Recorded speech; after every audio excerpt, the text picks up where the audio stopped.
चलिए, और मध्य प्रदेश से ही जुड़ी हुई एक और बड़ी खबर को रुख कर लेते हैं, जहां अवैध खनन को लेकर अब सरकार सख्त हो गई कि कार्रवाई करने के जो निर्देश है वो दिए गए हैं। सीएम डॉक्टर मोहन यादव के निर्देशों पर यह कार्रवाई अब तेज की जाएगी। 24 घंटों में 100 मामले अभी तक दर्ज किए जा चुके हैं। 50 करोड़ की हाईवा पनडुब्बी ट्रक जब्त किया गया। इधर प्रमुख सचिव खनिज ने कलेक्टर को आदेश दिए कि नई रेत खदानों की तलाश की जाए और जो भी अवैध खनन है उन पर कार्रवाई सख्त की जाए, जिसको लेकर सीएम डॉक्टर मोहन यादव ने निर्देश दिया और उनके निर्देश के बाद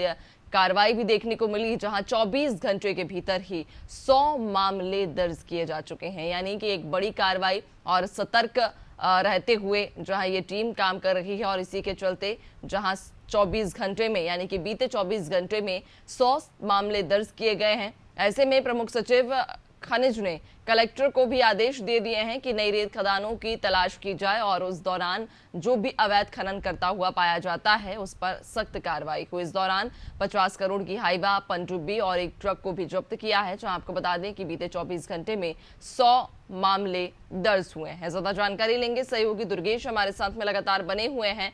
दुर्गेश, अवैध खनन को लेकर लगातार कार्रवाई तेज की जा रही है और इसी क्रम में हमने देखा कि बीते 24 घंटों में 100 मामले दर्ज किए जा चुके हैं। यानी कि सख्त एक्शन लेती हुई यहां पर मध्य प्रदेश की सरकार अवैध खनन पर दिखाई पड़ रही है।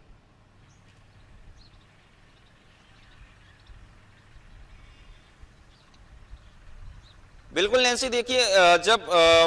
मध्य प्रदेश के मुख्यमंत्री डॉक्टर मोहन यादव ने समीक्षा बैठक की थी और समीक्षा बैठक में ये शिकायतें निकल करके आ रही थी लगातार कि जिस तरीके से मध्य प्रदेश में रेत खनन हो रहा है, रेत खनन से जो पुलिसकर्मी हैं, जो प्रशासन के आला अधिकारी हैं, उनकी तक हत्या हो जा रही थी। कहीं ना कहीं मुख्यमंत्री डॉक्टर मोहन यादव ने इस पूरे घटनाक्रम पर संज्ञान लेते हुए अब जो प्रमुख सचिव हैं खनिज, उनको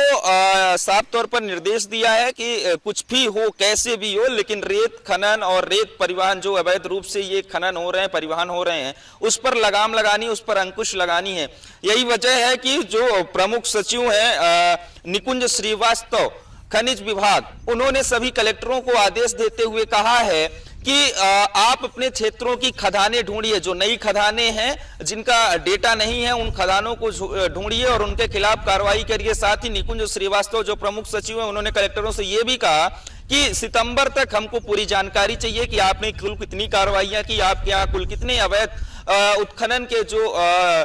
खदानें हैं वो संचालित हो रही हैं। उसके साथ ही कलेक्टरों ने प्रदेश भर में जब ये अभियान चलाया गया तो कलेक्टरों ने ताबड़तोड़ कार्रवाइयां की और यही वजह है कि बीते 24 घंटे में 100 से अधिक मामले दर्ज हुए। उसके साथ ही जो 50 करोड़ की जो पनडुब्बी है, जो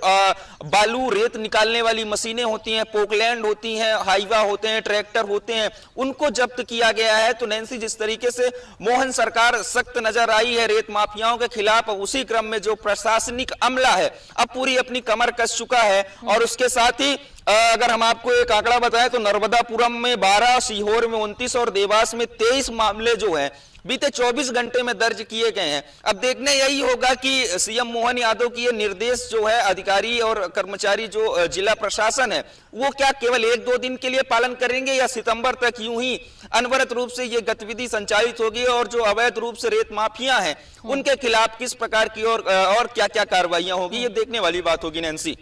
बिल्कुल देखने वाली बात तो रहेगी ही दुर्गेश की आखिरकार क्या कार्रवाई की जाती है, क्योंकि अभी हम देख पा रहे हैं जिस तरह से ताबड़तोड़ एक्शन में मध्य प्रदेश की सरकार नजर आ रही है कि बीते 24 घंटों में ही 100 मामले दर्ज किए जा चुके हैं और इसके पहले भी कई बार इस तरह के एक्शन लिए गए हैं। लेकिन दुर्गेश, सवाल वही है कि जब इसके पहले भी तमाम सख्त एक्शन लिए गए, कार्रवाइयां की गई, लेकिन वो कार्रवाई महज कुछ दिनों की होती हैं और उसके बाद जाकर फिर वो कार्रवाई ठंडे बस्ते में चली जाती है। क्या लगता है इस बार जो कदम उठाया गया है, सख्त निर्देश दिए गए हैं, ये लंबे समय तक चलेगा?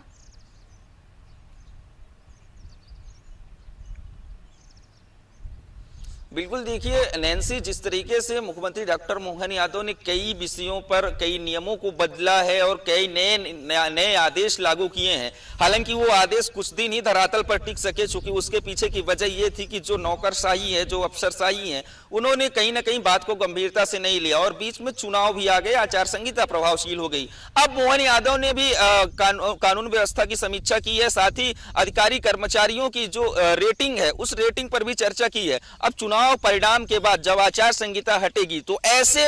जो लापरवाह अधिकारी हैं, जो आदेशों का पालन कराने में असमर्थ रहते हैं, जो कहीं ना कहीं नियमों का पालन नहीं करा पाते हैं, उन पर भी गाज गिरेगी और नए लोगों को मौका दिया जाएगा जो कार्य करने को उत्सुक होंगे और जो अपने कार्यों के प्रति गंभीरता रखते हैं। तो कहीं ना कहीं अब 4 जून के बाद, 6 जून के बाद जब आचार संहिता खत्म हो जाएगी तब प्रशासनिक रूप से एक पुनः सर्जरी की जाएगी और प्रशासन को एक कसावट के रूप में लाया जाएगा। नैन्सी,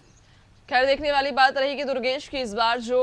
जिस तरह के निर्देश दिए गए हैं और जो सख्त रवैया आपका अवैध खनन के ऊपर अपनाया गया है, चूंकि लंबे अरसे से एक बड़ा मामला रहा है, बड़ा मुद्दा रहा है जिस पर ध्यान देना बेहद जरूरी है और कई बार कार्रवाई की गई लेकिन वो कार्रवाई उतनी सार्थक नहीं हो पाई है। देखने वाली बात होगी कि इस बार जो निर्देश दिए गए हैं, जो एक्शन लिया गया है, क्या ये लंबे समय तक टिक पाता है और इससे क्या खनन माफियाओं में हड़कंप की स्थिति मचती है या नहीं मचती। बहुत शुक्रिया आपका जानकारी साझा करने के लिए।